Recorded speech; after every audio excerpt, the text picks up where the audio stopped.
Bonjour à tous, dans cette vidéo on va voir que nous sommes en démocratie. Enfin sur le papier. La Constitution de 1958 énonce en son article 1er que la République est une république démocratique. Son principe c'est le gouvernement du peuple par le peuple pour le peuple, à son article 2, et à son article 3 que la souveraineté nationale appartient au peuple qui l'exerce par ses représentants et par la voie du référendum. Les 3 premiers articles de la Constitution n'ont qu'un seul objectif, celui d'affirmer qu'en démocratie, et en démocratie seulement, la souveraineté appartient au peuple, en propre. Elle n'appartient qu'à lui, et il n'en délègue à ses élus que l'exercice, et l'exercice seulement, lors des élections. Et donc il s'agit d'un contrat de mandat démocratique. Comme personne ne parle de ce contrat de mandat et ne le définit, on va le définir et on va en tirer toutes les conséquences logiques. Alors, qu'est-ce qu'un contrat de mandat ? Le contrat de mandat, c'est l'acte par lequel le peuple confie souverainement et expressément à des citoyens qu'il choisit selon un mode d'élection déterminé par la Constitution, l'exercice du pouvoir souverain qu'il possède en propre, leur octroyant temporairement la compétence, l'autorité et les moyens d'agir en son nom et pour son compte, par une délégation de pouvoir afin d'être gouverné conformément au bien commun, dont on a vu toutes les conséquences et les composantes dans la vidéo sur la nation. Il y a donc 2 conséquences sur la vie démocratique de la nation. La première, c'est que les citoyens doivent pouvoir choisir souverainement leurs représentants. Ça veut dire quoi choisir souverainement ? Ça veut dire obligatoirement choisir de manière libre et éclairée. Les citoyens, autrement dit, doivent pouvoir former une opinion politique éclairée et doivent pouvoir ensuite l'exprimer librement. Comme tout contrat, le contrat de mandat est vicié s'il a été donné par erreur ou surpris par dol, c'est-à-dire des manœuvres destinées à tromper et qui provoquent au final l'erreur. Si vous pensez par exemple acheter un tableau de maître et qu'au final vous achetez une croûte, vous avez été eu. Voilà. Et puis le contrat sera annulé si l'erreur a été déterminante et si elle n'est pas inexcusable. Un contrat ainsi vicié n'est alors pas valable, et en l'espèce, le contrat de mandat démocratique serait inconstitutionnel. On va voir donc les 12 principes qui garantissent que l'ensemble des citoyens formant le peuple souverain puissent donner un consentement non vicié, c'est-à-dire libre et éclairé. La seconde conséquence, c'est que le peuple doit avoir un droit de regard permanent sur les élus et la capacité de les démettre de leurs fonctions. Si on ne garantit aucun contrôle permanent, le propriétaire de la souveraineté, le peuple, n'est plus propriétaire, devient locataire. Il faut donc s'assurer que les locataires, les élus, ne vendent pas ni ne détournent la souveraineté au profit d'une minorité. Il faut contrôler qu'ils n'agissent pas en propriétaire à la place du propriétaire, en calife à la place du calife. Confier le contrôle à des élus, au vu de ces analyses, par des élus, n'a pas de sens. Enfin, c'est largement insuffisant. Et on va voir le principe démocratique fondamental qui garantit que le peuple demeure souverain. Vous avez compris, une démocratie représentative, pour ne pas être une arnaque, doit garantir toute une chaîne de principes démocratiques. Alors vous voyez sur le dessin qu'il s'agit en période préélectorale et électorale de principes liés à la liberté d'opinion et d'expression, et en plus, hors période électorale, un principe de suivi et de contrôle de ceux qui ont été élus. Si cette chaîne est incomplète ou cassée, il n'y a pas de démocratie réelle. Alors voyons maintenant les 13 principes fondamentaux sans lesquels la démocratie représentative est seulement une arnaque. Les citoyens lors du suffrage sont appelés à faire un choix souverain. Il faut donc d'abord garantir un choix libre et éclairé aux citoyens. Les citoyens lors du suffrage doivent avoir plusieurs garanties. Donc, la première, c'est celle d'avoir déjà dans un délai raisonnable avant les élections, d'avoir eu une chance réelle et sérieuse de former une opinion politique éclairée. Alors, pour les partis politiques, émetteurs d'idées politiques à destination des citoyens, il y a 2 principes qui servent à garantir donc, la souveraineté du peuple. Le premier, c'est le principe de libre formation et de libre exercice de leurs activités. Droit de réunion, d'association, d'opinion, d'expression. C'est un principe qui est reconnu par la Constitution en son article 4, mais non respecté pour 2 raisons. La première tient à l'absence de liberté politique réelle des partis, en raison de leur financement notamment. La seconde tient de manière plus perverse à la loi du 30 septembre 1986 sur l'audiovisuel qui place la liberté des médias en principe et le pluralisme en exception. Vous couplez ça avec la mainmise de quelques financiers sur les médias, vous le couplez encore avec l'absence totale d'intelligence du CSA qui fait l'inverse de sa mission. Il verrouille l'espace public en posant des critères d'accès aux médias qui peuvent se résumer à une seule exigence. Il faut être connu pour être connu. On va y revenir. Le principe ensuite de loyauté envers les électeurs en respectant les principes de la souveraineté et de la démocratie. C'est un principe reconnu également par l'article 4 de la Constitution, mais non respecté. Ces obligations sont constamment violées sans que personne ne s'en émeuve. Les partis qui ont appelé de nombreuses fois à voter en faveur de l'abandon de la souveraineté au profit d'une pseudo-construction européenne parasitaire, qui plus est antidémocratique par essence, comme on verra, jamais ne sont dissous.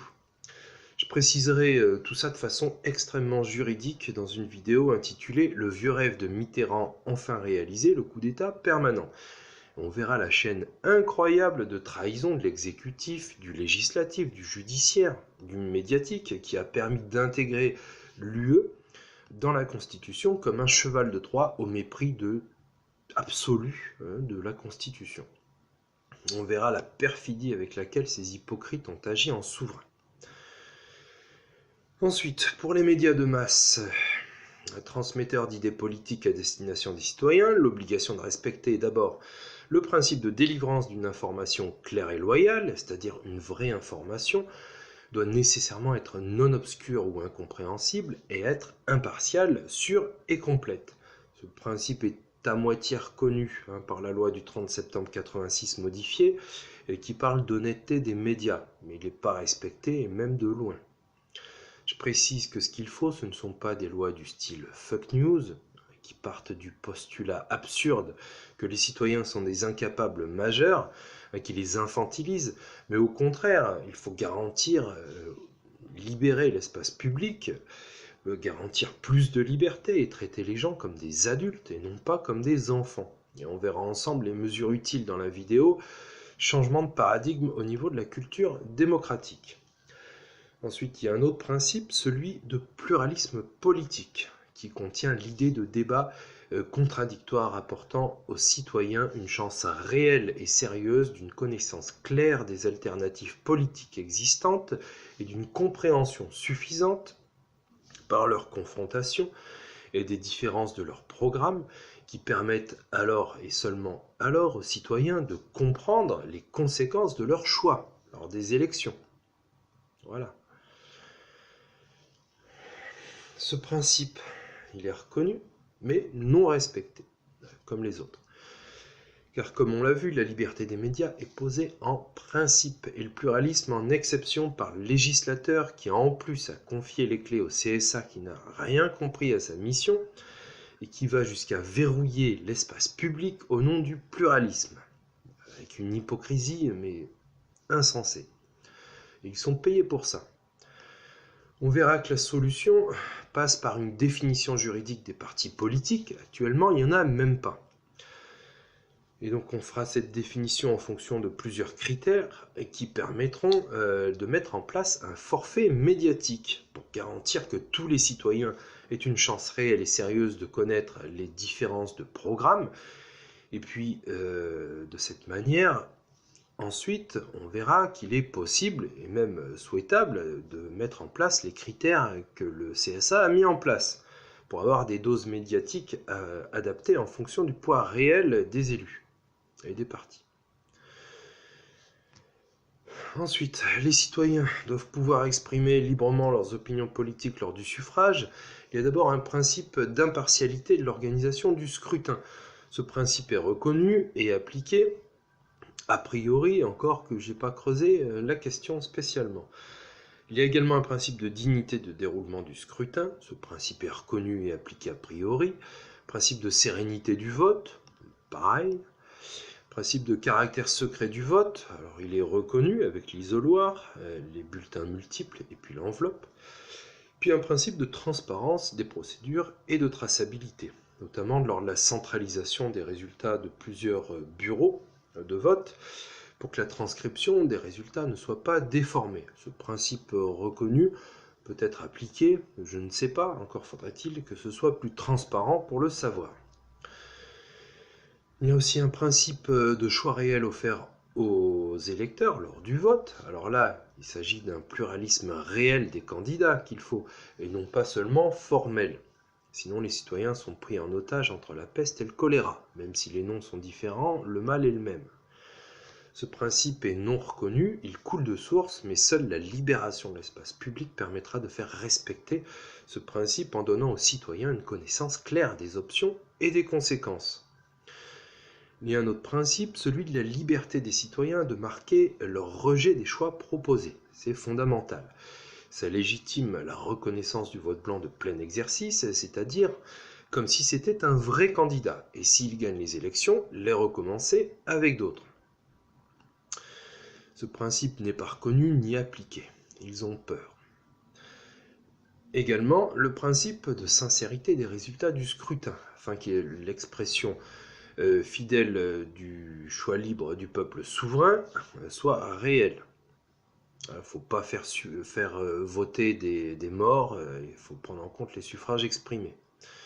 Ce principe est reconnu et semble-t-il appliqué. Alors, dans une vraie démocratie, il faudrait au total respecter ces 12 principes. Mais il y en a également un 13e qui compte quand même pour 90% du temps de vie démocratique de la nation. C'est le droit de regard permanent sur les représentants. C'est un principe fondamental de contrôle des élus par le peuple mandant et non par d'autres élus. Ce principe est non reconnu. Il découle de l'idée même de démocratie représentative, qui est un contrat de mandat et non pas un chèque en blanc pour charognard. Ce principe rend indispensable le référendum d'initiative citoyenne, total, absolu sur tout sujet. Ça fait peur aux trouillards haineux et obscurantistes qui préfèrent verrouiller l'espace public, traiter les citoyens comme des enfants incapables, faire des monologues de 22 heures, au lieu de faire des débats publics et contradictoires. Ils préfèrent casser la liberté d'opinion, d'expression, de réunion, de manifestation, voilà. Chut, surtout, fermez vos gueules, on pense pour vous. Alors on pourrait imaginer encore des comités citoyens tirés au sort mensuellement pour contrôler les élus et les fonctionnaires, les hauts fonctionnaires, le fonctionnement de l'État ou toute autre technique qui permettrait d'atteindre cet objectif. Les élites avec leur novlangue, quand ils fliquent les chômeurs, ils appellent ça de l'optimisation sociale. Eh bien nous, on va leur coller l'optimisation politique.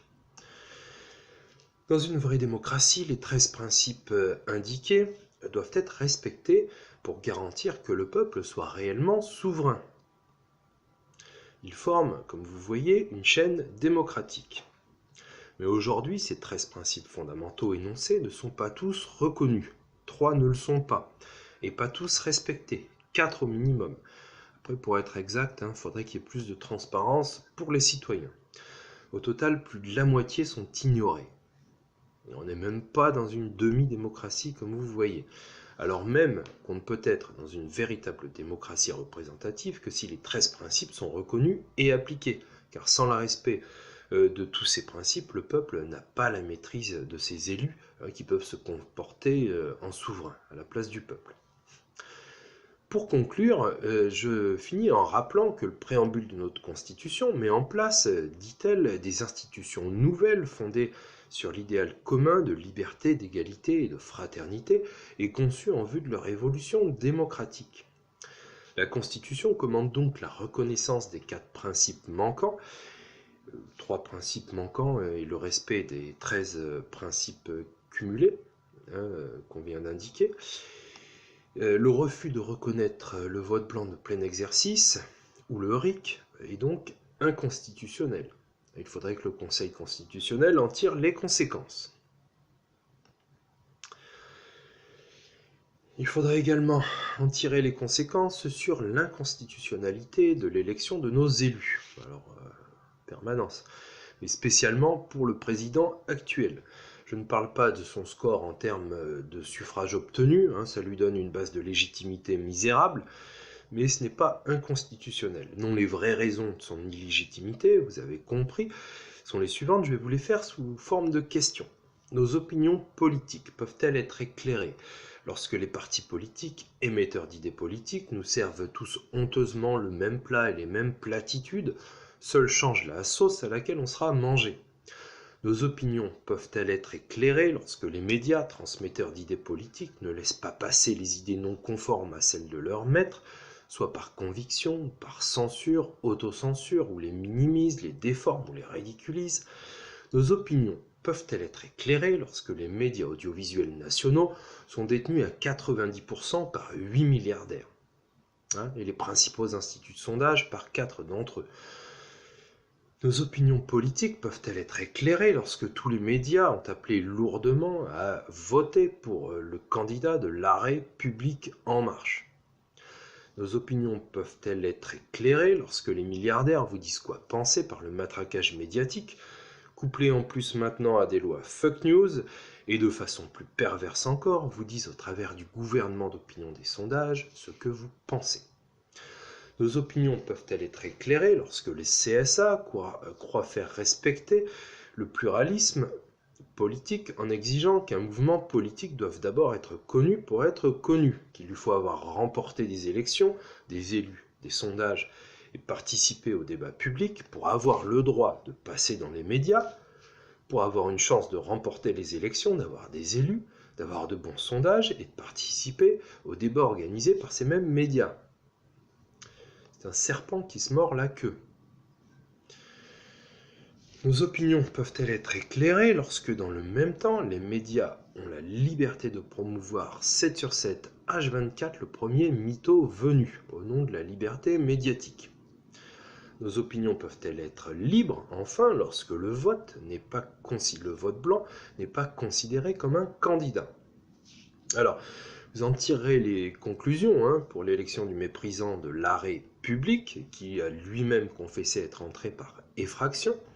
Personnellement, la conclusion indiscutable qu'il faut tirer de l'élection au poste de président de la République du candidat de l'arrêt public En Marche, c'est que son élection, d'un autre âge, n'est que le fruit d'un putsch médiatique et politique. Et si on met les mots en face de la réalité, si on regarde les choses en face, si on lit la Constitution, et si on veut la respecter. La liberté d'opinion et d'expression, qui sont seules garantes du choix souverain du peuple, ont été bannies de l'espace public, alors même que ces principes sont reconnus et imposés par notre Constitution, la Déclaration des droits de l'homme et du citoyen, et puis par bon nombre de conventions et déclarations internationales signées par la France. Dans la prochaine vidéo, on va faire un petit tour gratiné sur les 70 ans d'arnaque démocratique. Puis si vous voulez encourager et rétribuer cette chaîne qui est l'aboutissement d'un travail considérable, je vous remercie de mettre un pouce et de taper la cloche, celle qui est là, et vous abonner et partager cette vidéo. Merci de m'avoir écouté et à bientôt.